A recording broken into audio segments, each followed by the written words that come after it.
Hello everyone, my name is Oliver Bass, otherwise known as Bass from the Past, joined alongside by none other than Pyro J, and this is the Esports.net Recap Show, a show recapping key moments and key events from around the world of esports in the last week, and we're talking about COD today. Once again, Warzone in particular, Warzone 2.0. There is a map leak that just happened here, Pyro, as well as the first real competition for Warzone, which is surprising considering we had the Warzone sort of World Series just a little while ago, transitioning to a new game, and we've already got a huge announcement here. Yeah, I mean, people are starting to get their feet wet with this new Warzone 2 map. Well, the pros better get their fingers ready to get into action for this new Warzone 2 esports event. Listen, Bass, not a lot has been released, okay? We know it's happening December 6th and 7th. We know there's a 100K prize pool. It's supported by Boom TV. There's going to be an English and a Spanish stream for commentary of both languages. There's a lot of investment, and it's a good signal. It's a good sign for what Warzone 2 esports will be and kind of maintaining that esports scene for Warzone. Still some questions to be answered, though, right? We don't know if it's solo or squads. We know that there's 32 countries, but how many people are going to be able to rep those regions, right? Some ambassadors or captains of different countries have been announced, but with questions still in the air, it's a good sign. We just need to more get in the meat of it. Yeah, we need to learn a little bit more about that. Similarly, we also have to learn about some of the new leaks coming out about this game. Seems like we might be changing up maps sometime soon, and a lot of people starting to wonder if that's going to be Rebirth coming back yet again. Rebirth, a popular map from the first game as well. Feels like a lot of people have kind of had that nostalgia for Warzone 1 already hit. Not saying that they're necessarily disappointed by this new title, but I think a couple of people are starting to be a little bit, I would say reminiscing about the past of what they used to play in. So at this point, with these links coming out, a lot of people are very excited to see what potentially could come of this. Are we going to see a multitude of different maps be in regular rotation for Warzone? Are we going to see, maybe some more implementation of things from the original Warzone game? A lot of people really do have questions of why the second Warzone even came out, why cut off the first one entirely in the first place, but now we're here at the second game. Those questions can't necessarily be answered at the moment. We kind of just got to sit and wait and see what the dev team has in store for the second game that might be more similar to the first game, if you will. Yeah, it could be more similar. I mean, or some new surprises as well. A new extraction shooter mode could be part of this new Warzone 2.0 map. Listen, I think Rebirth brought a really kind of fresh tone for people to step into with Warzone 1.0. So to already have some data leaks of a potential new map, I think it injects that new kind of atmosphere that could enter into the Warzone scene, whether it's early on or not, or whether it's even a rumor that will be proved true or not, Bass. It's still something to grab on and something to keep the Warzone active player base excited for. But go ahead. No, you've got something more. I want to hear it. I was going to say, and it seems like the player base is exploding at this point. We've been talking about this for a couple of weeks here. The COD player base has been absolutely crawling with players. More and more people that we've been talking to and seeing just around the internet have been enthusiastic to see not just Warzone 2, but COD as a whole. So again, with these leaks catching fire, with the fact that there is a huge event coming up, it feels like right now, especially for Warzone in particular, COD's in a very good place, a very stable place from a competitive standpoint. It is indeed. So for that Call of Duty Warzone info, just keep our Warzone fans excited for that.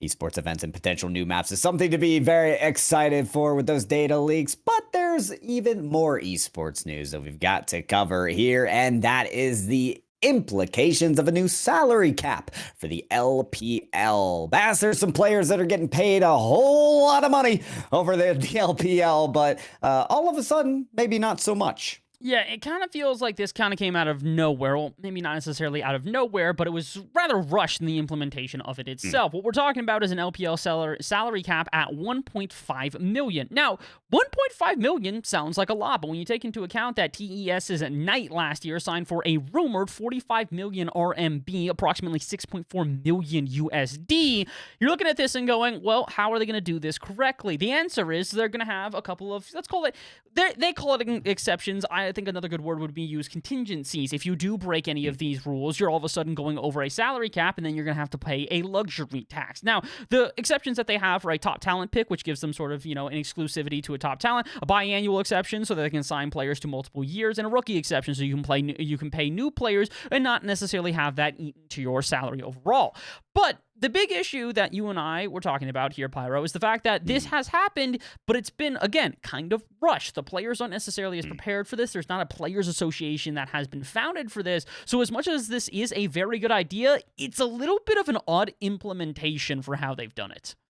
Yeah, right. I mean, listen, it is a soft implementation, right? Yeah. So it's not a hard clearance if you go over, you're DQ'd or something. No, it is that luxury tax that you talk about. So although it may feel rushed, there is that in place. But imagine being a top talent in this sport, playing in LPL, and then having your salary cut by 50%. We're even hearing reports of 70% cuts. That's massive. That's unheard of. So you mentioned that player association, Bass. I mean, that's something that has to be considered at this point, because players have the right to sort of make a roadmap for their career here in esports. And when you cut that roadmap almost in half for some of these players, it really shakes up the scene, and it brings into the question, yeah, this is good for the esports in the long term, but how is it affecting the players? And that's the big issue here, this is something you and I were talking about when looking over this initially and talking our initial thoughts, was that this is something that I feel like is another instance of esports trying to mirror professional sports in its long run. We've seen this a lot with franchising becoming a more and more popular design for every single esport out there, including, LPL and other League of Legends professional series.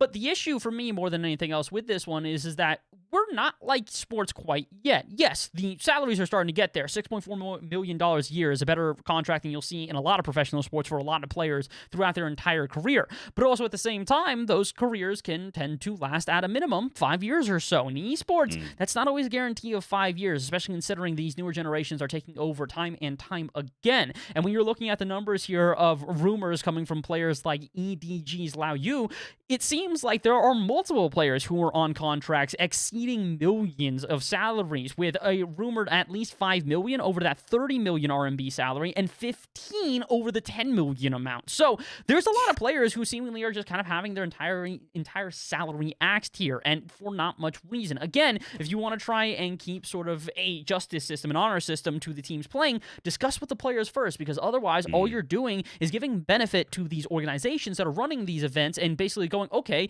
you want to play in this league? Fine. You have to abide by our rules. You cannot take this much money. Have fun. And that doesn't really work, especially considering that League of Legends is not a one-region esport. Yes, the LPL and LCK have by far been the better regions as of late, with LCS really failing to do much of the World Championship, but LCS still exists, and American companies and American organizations still do exist, which are going to be very keen to pay players much more than this 1.5 million if they have the capita. So this is an interesting thing for me, Power, where it feels like as much as this is a good idea, it feels like it's stifling a lot of players and really just pushing people away from LPL as a whole from a player perspective. Yeah, they could very well be pushed away from LPL. Those players might look at other opportunities where their payment is not capped, even with a soft cap, and even considering the honor system they're trying to promote here. Listen, you talk about this league esport not being in the bubble of China, and other regions are involved as well. Looking at this, league itself is not in a bubble. Other esports are looking at this, with this being a pioneering implementation of a salary cap. So you ask yourself, is this really a team effort between the standards that are being promoted and the players, and where the discrepancies it may need to be? Because with this potentially being a first tone setter of implementing this in the esports scene, you want other esports to follow suit in a good way. You don't want this to be a benchmark that isn't good for the players that persists through other esports. So I think it's an interesting first look at what could be the future of esports, and one Bass that I think we can expect to evolve. Absolutely. It definitely feels like this is a step in the right direction, but it just kind of depends on how exactly, like we said, it is going to be implemented and how it's going to affect this LPL season. At this point, it's kind of just rumors. We are still in the off season, so we're going to have to see what it's like in the next coming season when it comes around. And well, you're going to have to stay tuned for the next show that comes up here. That's all that we've got today for the esports.net recap show. Thank you again for everybody for tuning in. Once again, my name is Bass from the past, otherwise known as Oliver Bass, joined alongside by Pyro J. We hope you guys enjoyed it, and stay tuned for more content next week. Have a good one.